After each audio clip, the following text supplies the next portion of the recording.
We'll teach the kids in Congress. I'm meeting with them tomorrow. Good morning, everyone.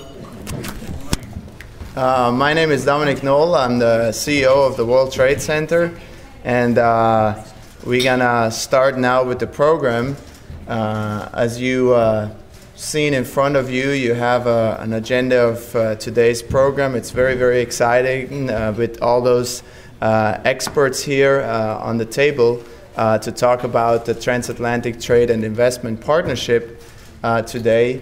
Before we start, I would like to thank all of our folks who helped out, the Consul General of France, Alliance Francaise, French-American Chamber, as well as many, many others who helped to make this possible. This is, as you remember, this is not one single program, but it's actually a series of programs that we hosted over the couple of last 1 or 2 weeks about Europe. Some were social with movies and so on, and some are more trade-related or business-related. And so we're very, very happy to do this with the help of the European Union and a grant that we received last year. But like I said, before we start, I would say that there is, in case you haven't seen, there is some food there in the corner. Please feel free to grab coffee, drinks, and so on and so forth. In terms of the how it's gonna go, we're gonna have me speaking a second, and then I will hand over to my colleague Jean-Claude Brunet, who's the Consul General of France. We will hear then from the panelists, have Q&As, and later on we will also have a lunch together where we will have also a keynote speaker who's sitting to my far left, who we are very excited to have here as well.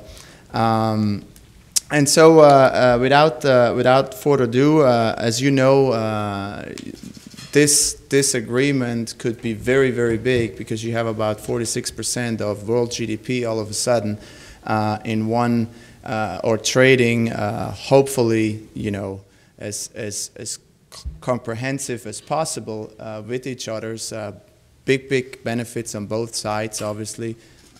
You know, in the European Union, but also in the United States. But as I said, today it's going to be very, very exciting, I think, because we're going to hear where we are and also what pieces are still open to negotiations and what pieces are some of the very exciting pieces in those negotiations. So without further ado, please welcome my colleague, who's also going to be the moderator, Jean-Claude Brunet.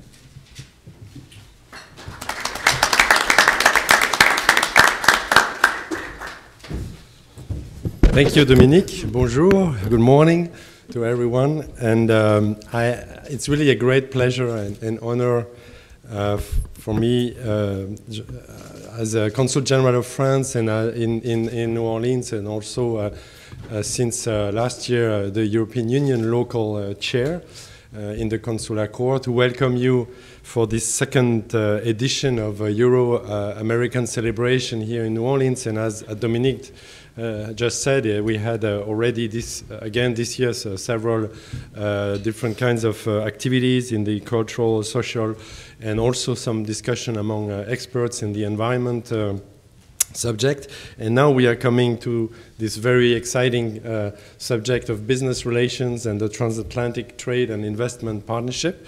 I really just would like to also really thank and congratulate the World Trade Center New Orleans and Dominique and his team for this year again and taking over the organization of this business discussion, but also this year, as Dominique said, there was a particular role also for the World Trade Center as the operator, as the partner of the European Union delegation in Washington to organize with local partners different activities. And I would like to welcome and also thank the other partners like Alliance Française, the Franco-American Chamber of Commerce, the Italian-American Chamber of Commerce, and all other local partners for this discussion.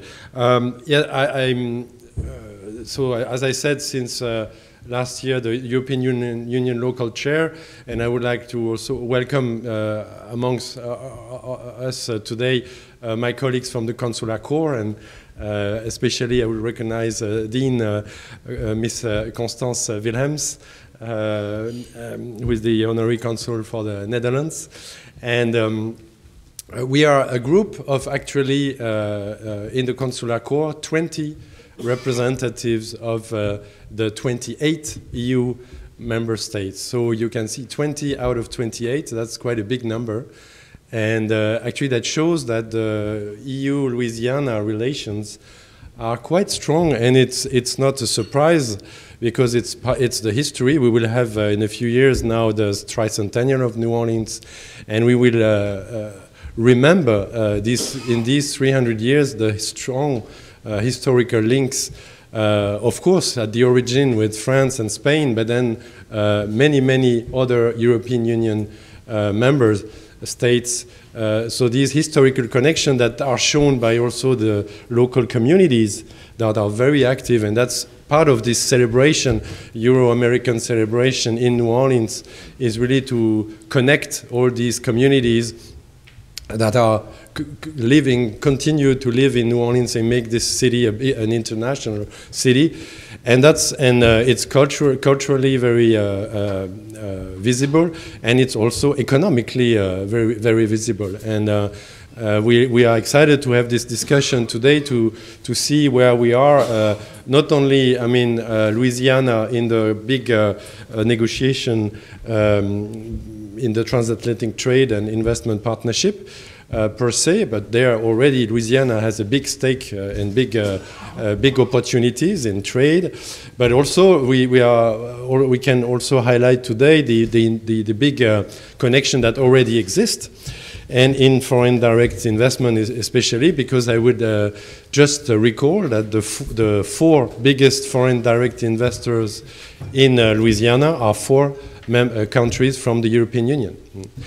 And also the trade in agricultural products, and I mean Louisiana exports many products to the European Union. But I don't want to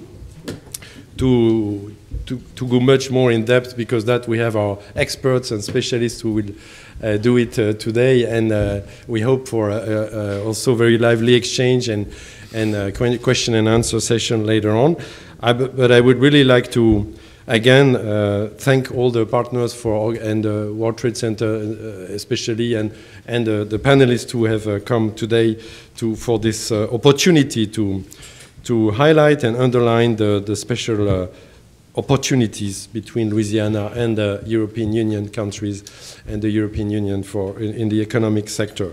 So I would like to, as a first, for the first part of our discussion, to welcome very heartily our guest keynote speaker, Adeline Hinderer-Sayers, just here on my left. Madame, bonjour and welcome to New Orleans. I think it's the first time you're coming to New Orleans. And so thank you for participating to our panel today. You are so the Deputy Head of the Trade and Agriculture Section at the European Union Delegation in Washington, D.C.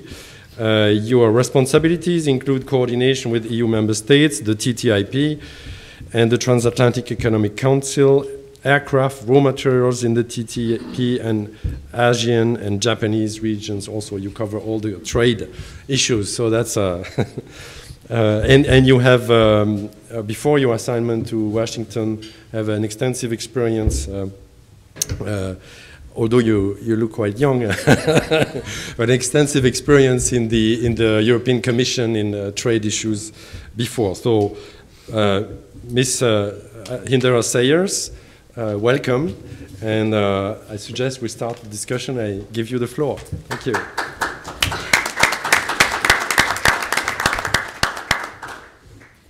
Good morning, bonjour.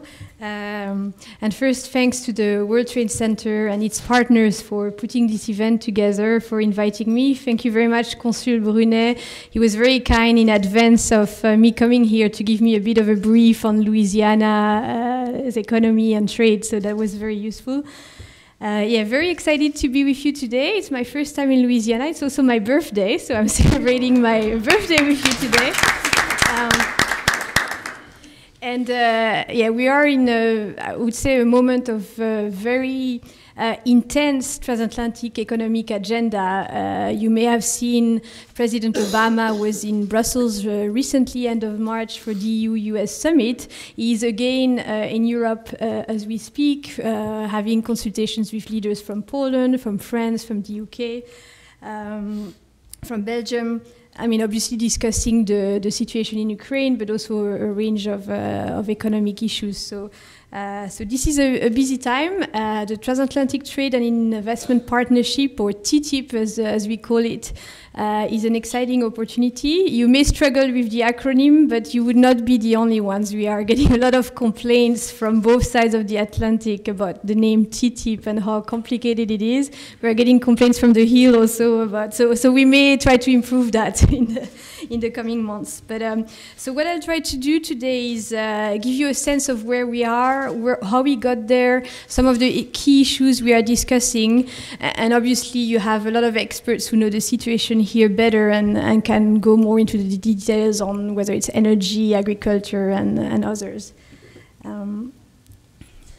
So a bit of history and context. I think about 4 years ago, very few people thought we could actually launch a comprehensive economic negotiation between the EU and the US for a range of reasons. We had agricultural issues that were very sensitive. We were involved in multilateral negotiations, and people felt a bilateral agreement between the EU and the US would send a very negative signal to the rest of the world. But I would say the context changed. We had obviously the crisis in Europe, which means that the number of governments started to look at trade as a way to stimulate the economy without having an impact on strained national budgets. Multilateral negotiations in Geneva were stalled, and a lot of people realized that an agreement between the EU and the US could actually, if anything, reinvigorate and re-energize discussions on the multilateral level by maybe being a foundation for further agreement. Also agriculture, if you look at it, we have been undertaking a lot of substantial reforms in Europe of our agricultural sector, which has made it more competitive without domestic support. The structural agricultural prices at world level are very high also, which means the farming community and member states are more willing to also negotiate agriculture in trade agreements. So for all these reasons, politically the stars aligned, and people felt it made sense to look again at the issue of a negotiation between the EU and the US. We didn't rush into the decision. So we had a process of about 1 year in 2012, where you had experts from both sides, so the EU and US administration, looking at a range of issues and trying to see whether there was sufficient scope for compromise and agreement. And February 2013, the experts released their report, and the conclusion was that there were some difficult issues, but if we were able to work creatively to resolve some of these issues, the benefits would be very substantial. Afterwards, the president mentioned this initiative in his State of the Union address in February. You had a joint statement, and basically the two sides decided to launch procedures to be able to negotiate that. So in Europe, it means we had to agree to get our 28 member states to agree on what we call a negotiating mandate. So they state the objectives and they agree together on the objectives we should be following in the trade negotiations. And similarly, on the US side, you have a process where the administration notifies Congress. They have some consultations that last 90 days. So basically where we are now, we've started the negotiations in July last year. We already had 5 rounds of negotiations. The last one took place in Washington, D.C. In May. We are expecting for this year another 2 rounds of negotiations before and after the summer. We'll have what we call a political stock taking in the fall, which is basically the trade representative Michael Froman and his European counterpart Commissioner de Gucht getting together, looking at the agreements so far and trying to give more political guidance on some of the key issues. And obviously we expect more work in 2015. The ideal objective would be to finish by end 2015. It's something Chancellor Merkel, when she was in Washington, D.C. At the beginning of June, supported. But obviously it's ambitious. I mean, there's a lot of issues, a lot of technical work to be done. So finishing end 2015 is an ambitious goal, but that's what we're working towards. And maybe just to give you a sense of what it means, so we have on both sides negotiating groups looking at a range of issues. Each time you have, if you want, a lead negotiator, but they also involve teams of experts. And those experts can be focused on agriculture, they can be focused on specific sectors like cars or chemicals. They come sometimes from the customs administration, from specific agencies on both sides. So altogether, when we have a round of negotiation, you have a team of about 100 people who travel from one side or the other. We alternate negotiations between the EU and the US. But you have many more people involved, experts who do a lot of work on sectors, people who look at a range of issues that are very, very technical. So it involves a lot of people across the administration on both sides of the Atlantic.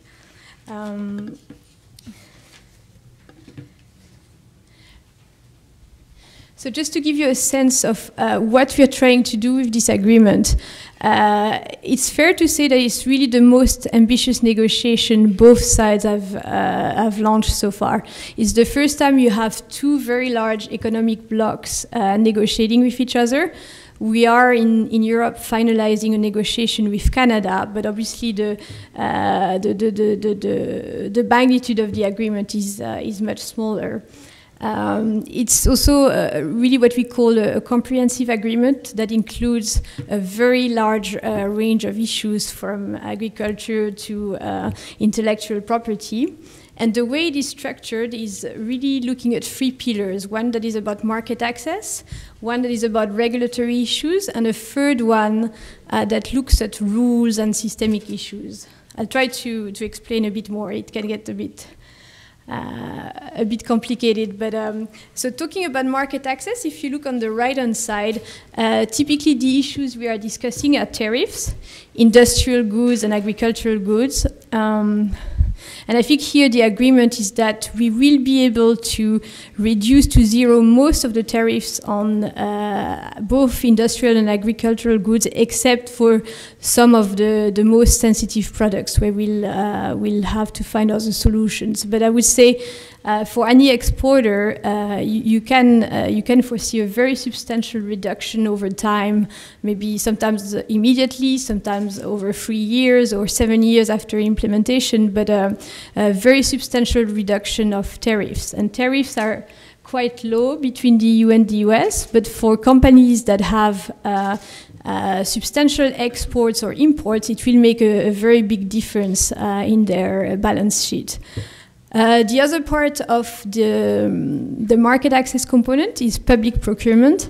And here what we are trying to do is really to make sure that companies on both sides of the Atlantic are able to bid for contracts for goods and services in a non-discriminatory manner. There is already a lot happening, but there are restrictions that remain on both sides.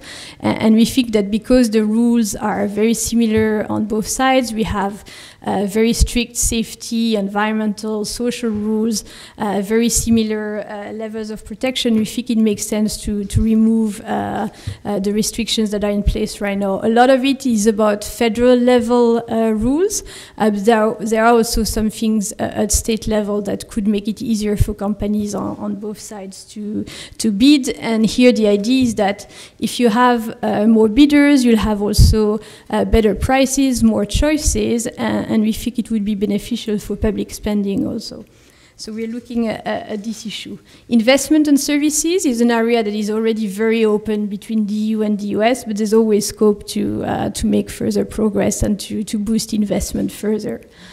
At the bottom, you have this regulatory cooperation chapter, and this is something which is very new and unique to the negotiations. To give you a sense of what we are trying to do, really is to avoid the trade barriers that are linked to the unnecessary differences in our systems on both sides. And that's something that's affecting large companies, but even more the smaller companies that do not have the money and the structures to comply with different rules. So we have a sectoral component. So to give you an example, in the car sector, right now, even if a car component is safe in the EU, it has to undergo a different certification procedure in the US, and there's different standards from headlights to airbags to seat belts. Even though, you know, we think that cars are safe on both sides of the Atlantic. So the idea here is that we could have a system where it would be easier to produce for both markets. So the regulators on both sides are looking at the range of rules that they have on different components and trying to see if they can demonstrate that even though components may be slightly different for the EU and the US markets, they are just as safe. And in this case, this would reduce the burden for companies because they could have more similar products going from one side to the Atlantic and the other. And the idea also is, if we manage to agree on some of those, that it would make it easier to ensure that Asian, Latin American, or African countries would follow similar standards rather than develop yet their own standard for car safety. So a lot of work being done on sectors like car. On the pharmaceutical side, we're looking at inspection, for instance, because right now our inspectors are inspecting the same factories, basically. So the idea would try to see if we can have more cooperation and reduce the duplication, which means also that regulators would be able to focus more on inspecting factories in Asia, for instance, where we think there's more risks than the EU and the US. Looking at the chemical sector, here you have very different set of rules on both sides of the Atlantic, but we still think we can make much progress in terms of labeling requirements, coming closer and recognizing each other labeling requirements, looking at risk assessment also, because we again have companies doing different testing on both sides of the Atlantic and duplicating the testing they have to do. So really we're looking at a range of sector, also engineering and others. It's very different per sector, but there are things we can do that would really reduce the unnecessary differences. And in parallel, we're also looking at horizontal mechanisms that would make it easier for regulators to share information, to discuss in advance before they are about to regulate a sector, to try to avoid having differences in our systems in the future. So that's for the regulatory cooperation chapter, which is a very heavy component of the agreement, very complicated and new. And all the rest on the left-hand side is what we call other rules issues. So for instance, intellectual property, we have very strong regimes on both sides, but we are still looking at ways to maybe address a few specific issues where we could move closer together. That's where energy fits in also. So here, I'm sure you'll have a lot of discussions after, but it's, on one hand is the issue of exports, LNG exports, crude oil exports, but it's also about creating rules that we think would be useful for not only the EU and the US, but also the rest of the world, about transparency, open access, non-discrimination. When you see what is happening in Russia, Ukraine, in the rest of the world, having a very strong rules that could be a standard for the globe in the future on some of these would send a very powerful signal. So there is, especially in this third chapter, we're also looking at state-owned enterprises and the way they are functioning and maybe having specific rules for state-owned enterprises. All these are designed to be rules that we would like to see applied worldwide. So it's beyond the EU and the US. So I hope that wasn't too long or too complicated. I'll go a bit more, a bit faster on the rest. So why does it matter? I mean, you may be aware, but we have already an extremely integrated and dynamic relationships between the EU and the US. I'll let you look at the figures, but often when I talk to people across the US, they don't always realize the ties that we already have, and the fact that a lot of focus is on Asia. But if you look, most of the services sales of US companies are in Europe. Likewise, if you look only at the US affiliate companies in Europe, they have double sales than the entire Asia Pacific. I was once I think it was in Texas, and you had American companies who were telling me that it's true that Asia is about volumes, but the margins are done very often in Europe and in these kind of markets. So again, I think we shouldn't forget the ties and the impressive, the magnitude of the relationship. And we've done a lot of studies. We also some member states. So there's a lot of studies out there looking at the impact of TTIP. But in general, all studies point to a very significant economic impact. So in terms of exports, something you see right away because you remove tariffs. So right away you see an increase of exports, but also over 20 years or so you would have even more meaningful results. We come to the figure of 120 billion additional income every year after it's fully implemented. Some other figures point to 0.5% of GDP growth on both sides.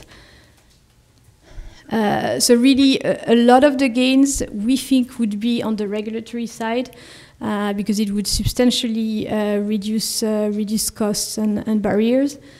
And again, what I was mentioning, there is also an impact on the rest of the world. We think we could move closer to global standards, increase levels in other places, because they would look at the EU-US model and hopefully adopt some of the same practices, have a precedent for global trade rules. And I think in today's world, this should not be underestimated. I think we could use more global rules on a lot of issues. Now, what's in it for Louisiana? Again, you have experts on the panel who will tell you much more about it. And you've heard from Consul Brunet already. But I think there are very interesting developments in terms of the goods that are already being sent. 13.5 billion a year is already sent to Europe. I think that's very substantial.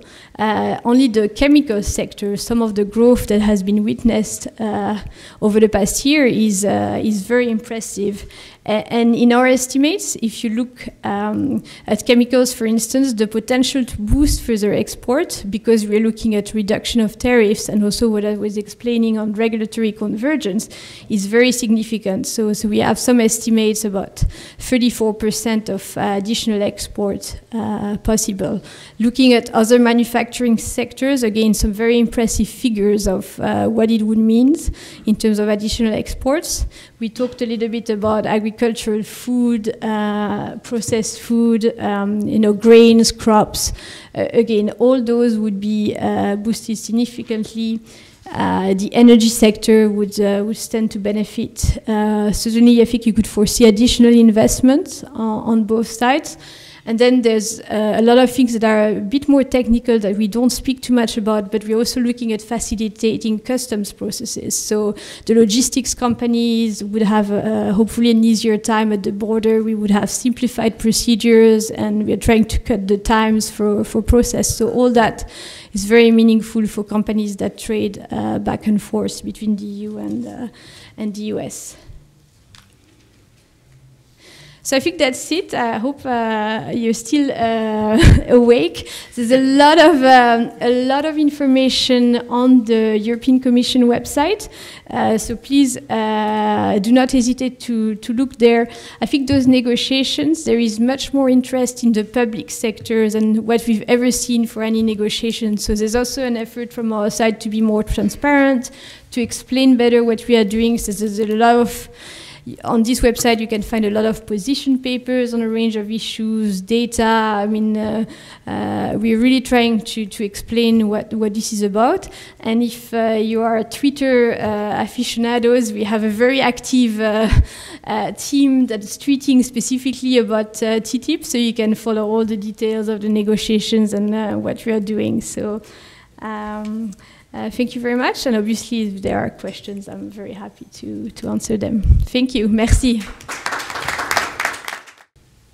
We can also, you can save your questions for later. We're gonna, we have an extensive Q&A panel later on. So what we would like, if we can have Dr. Muhammad, who is the Chief of International Demand and Trade Branch in the Economic Research Service Market and Trade Division with the U.S. Department of Agriculture. If we could have him up here, because he will give also an overview, because now we're here at the European sort of side. Now we want to see what is the U.S., what has the U.S. to say to it, especially in the agricultural side.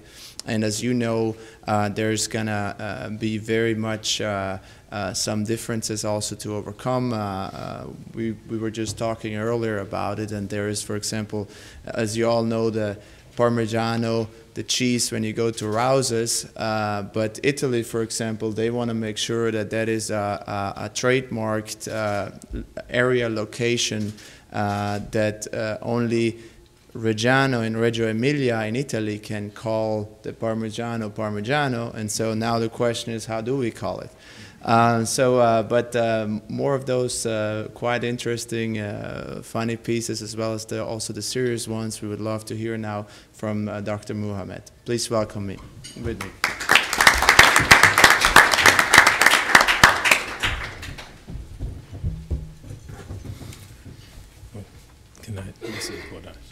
Thank you. I want to thank the World Trade Center for the invitation, and as some of you know, that this is my hometown, and so this gives me an opportunity to visit family, as well as to talk about sort of the things that we do at the Economic Research Service, as well as just in general, but as well as in detail the research that we do as it relates to trade agreements, and particularly the Transatlantic Trade and Investment Partnership, affectionately known as TTIP. You know, it's very easy to take for granted, right, that everybody knows about trade agreements and the details of these trade agreements. And in fact, that I had so many emails per day in terms of some development and some change. And so I'm probably more informed than most. And so I just take this for granted. And so when I went to a negotiating round at the, well, not TTIP, but the Trans-Pacific Partnership, which is another agreement that's being negotiated, TPP, that there was this session where they allowed all the protesters to come in and to give all their concerns about the agreement.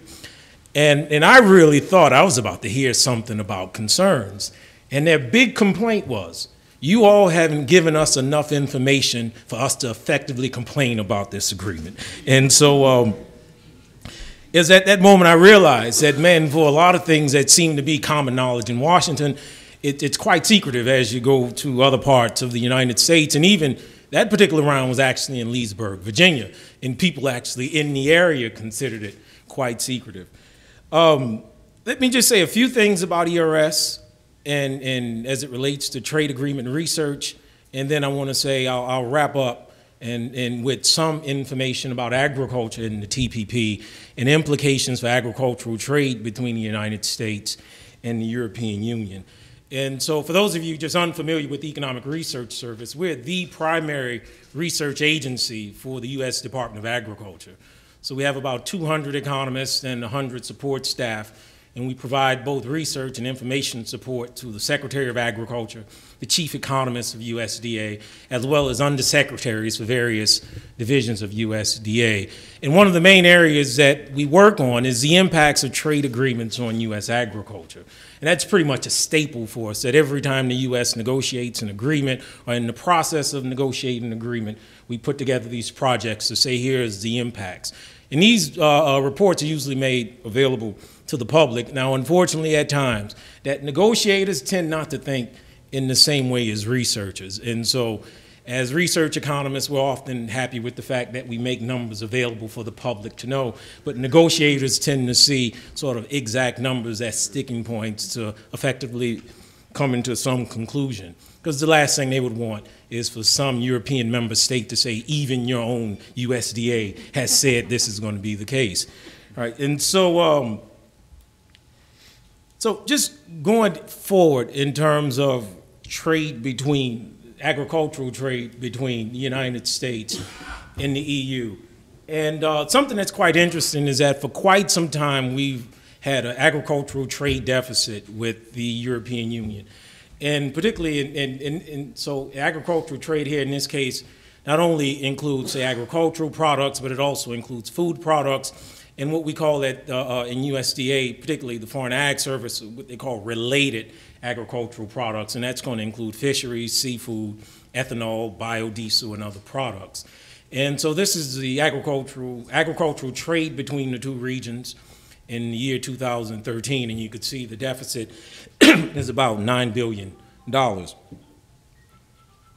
right, but this deficit has been growing for quite some time, and in fact, we actually had balanced trade in 1998 between the European Union and the United States, at least balanced agricultural trade. And so forgive me that as an agricultural economist, when I say trade, I'm thinking more agricultural trade, but not broader trade. And so the agricultural trade deficit has grown quite a bit since that time. And in fact, many attaches in the European Union, and that's the U.S. agricultural attaches, have often attributed this to the fact that the European Union, as it relates to agriculture, has relatively higher tariffs and protection on agriculture than the United States. Now, mind you, that said, both countries, the United States as well as the European Union, has had a pretty long history of protecting agriculture, even as we liberate other sectors. And in fact, as many of you know, it's only within the last 20 years globally that agriculture was even considered on the table for trade liberalization, and that's with the WTO formation in 1995. And other than that, it's been considered a protected sector world over, and most countries have been pretty okay with that. And so it's only in the last 2 decades we've seen this liberalization in agriculture.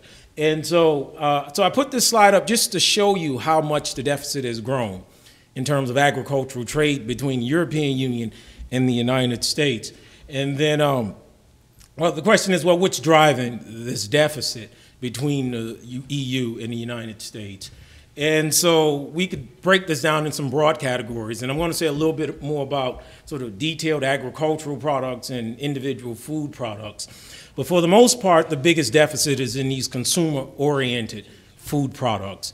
And for a lot of you, you may say, well, what is that? And mainly, we import a lot of wine from the European Union. And so, and that accounts actually for almost half of the agricultural trade, or at least our agricultural imports from the EU. So we're talking about a relatively expensive product. And so a lot of these deficits are based on the value of what's traded. And I know, and as many of you know, and we have a comparative advantage in bulk agricultural production as it relates to things like corn production, soybeans, and those factors. And that tends to be a smaller amount of what we trade with the EU. And in fact, that's the only category where we actually do have a trade surplus. And I'll talk a little bit later about why that's the case and sort of what's limiting bulk agricultural trade between the two regions. All right, so I'm going to wrap this up and deal with just 3 broad areas, and that's the market access component of this trade agreement, as well as non-market access issues as they relate to U.S. agricultural exports to the EU, as well as agricultural imports from the EU. And so I put this slide up just to show you 2 things. One is the differences in tariffs in the individual agricultural categories between the EU and the United States, as well as just to show you where there is some potential for market access gains as we reduce tariffs from these current levels to, say, 0 or even half the amount. But just to, I don't know if there's a pointer here, but I want to explain, just to kind of explain this slide just a bit. And so the left column where you see average final duties, it's just an average ad valorem tariff for the particular product category.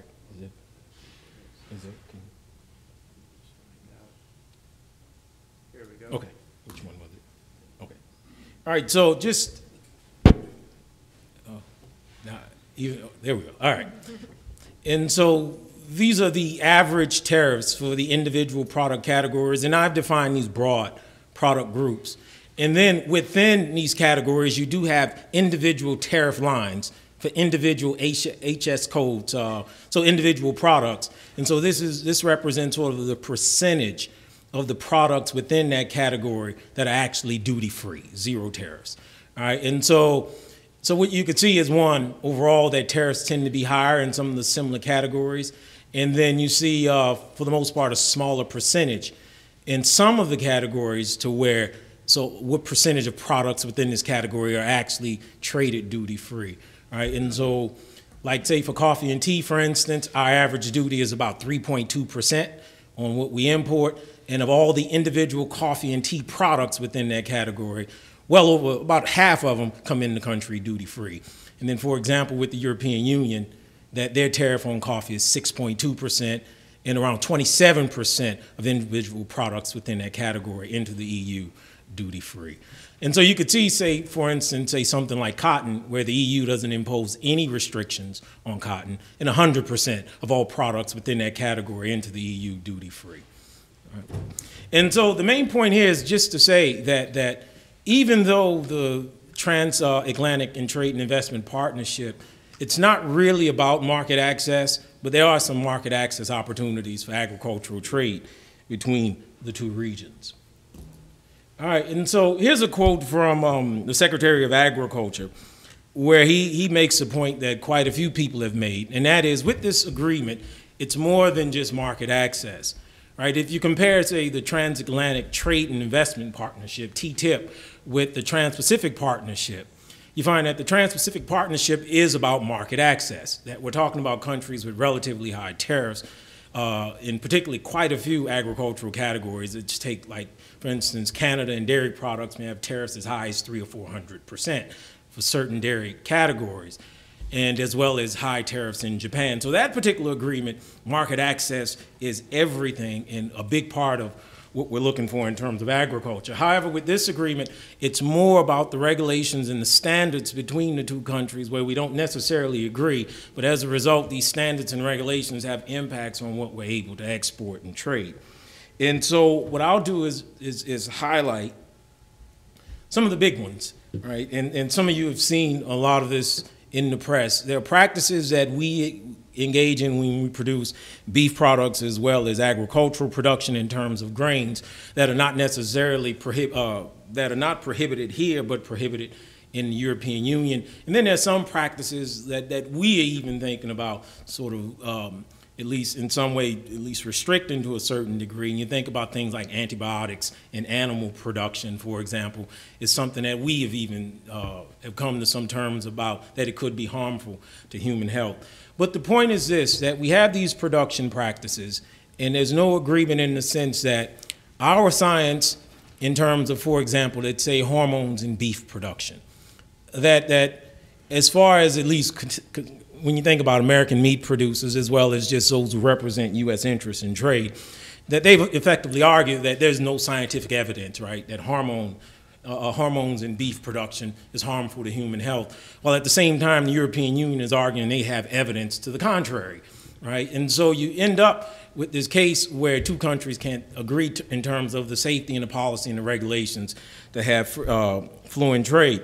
And the thing is this, in a case like this, that suppose the European Union then removes all tariffs on beef and then gives the United States expanded access in terms of the beef sector, that the U.S. beef industry is arguing we can't take advantage of that because the majority of production here is hormone produce beef. And so unless the U.S. creates this new sector where, and beyond just sort of these kind of small niche type markets of hormone-free beef, that we can't really take advantage of market access liberalization in this context.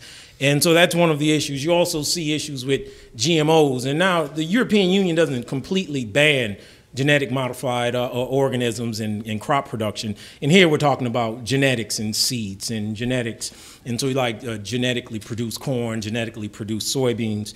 But that the process tends to be a little bit longer than the U.S. would like in terms of how do you get GMO crops approved within the EU. And so that's one of the issues. I'll close with now the one that seems to be, at least to me, the most humorous. And that is this whole issue of the ability of a country to grab a generic name and go all the way back in history and then say, this name belongs to us. So for example, say feta cheese, which is one of the big issues right now with this agreement, is can the European Union, and particularly EU member states, do they have the right to say, in the case of feta cheese, I'll give an example, but there are about maybe 200 of what we call geographical indicators that the EU is seeking to claim. But feta cheese, I'll just use that because that's a generic name in the United States. That even though, based on sort of our history of immigration and many European immigrants coming at the turn of the century, and they brought many production practices with them, but that now at this stage we consider feta cheese just that, it's a name.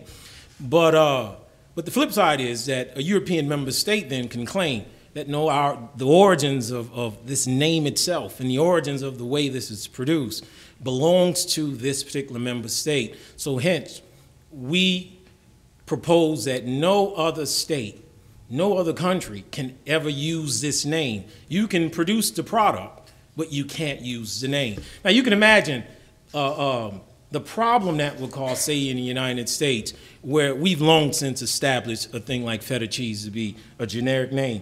I'll give you another example, is a port wine, which was a real big one for whatever reason. That another generic name, and believe it or not, the European Union and the U.S. already engaged in an agreement as it relates to alcoholic products and spirits and wine in terms of what constitutes a geographical indicator as opposed to what constitutes a generic name.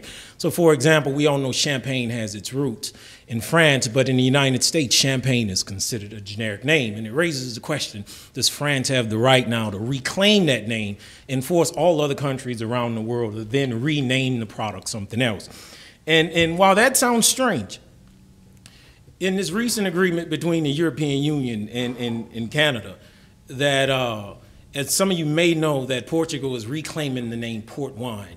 And so Canada, at least according to this presentation that I went to, has actually agreed to change the name of port wine to pipe wine, just to comply with the agreement. Now, and maybe port wine production in Canada is so small they could make the sacrifice. But I'll close with this. I was in a meeting with this very issue, and someone from Kraft stood up to lecture all the EU delegates. And they were lecturing the EU delegates about this issue of how do we move forward with this particular issue of geographical indicators. Because, I mean, not only is the EU making an effort to reclaim things like feta or Parmesan, but we're talking about quite a few cheeses, and Kraft would be a company particularly affected by something like that. And I don't think the EU wants to go as far as even to say Wisconsin feta or California feta. As of now, like with wine, we can actually say California champagne or wine from the Napa Valley or something to that effect. And so we have these two big issues that seem to be sticking points between the United States and the European Union. Now, mind you, sticking points are often the means by which countries negotiate hard issues in terms of we're willing to concede on one thing if you concede on something else. And so the European Union's aggressive stand on geographical indicators just may be sort of a ploy in the negotiation strategies as we move forward, or it could be an actual effort to reclaim names. And you see this last thing that I'd like to highlight is a story that was, I can't recall the article, I mean the outlet, but I mean, and for those of you, I grew up in New Orleans, and many of you grew up in New Orleans. This is pretty much bologna is a staple. I mean, no one would ever simply think of bologna as a geographical indicator. But we're talking about something as generic as bologna, sort of raising the question, should it be called bologna if it's not from bologna? And so, and you get cases like that. And so, obviously, you could see that U.S. producers for quite some time have produced many of these products. And so there's some concern there. And so the two main things is that, at least in terms of agriculture, is agreements on genetically modified organisms, the production practices that we engage in as it relates to beef, poultry, pork, and all other animal livestock production, and these geographical indicators. And these seem to be the big things with agricultural trade in the EU. So with that, I thank you, and I look forward to the panel questions when we form this panel. Right, thank you.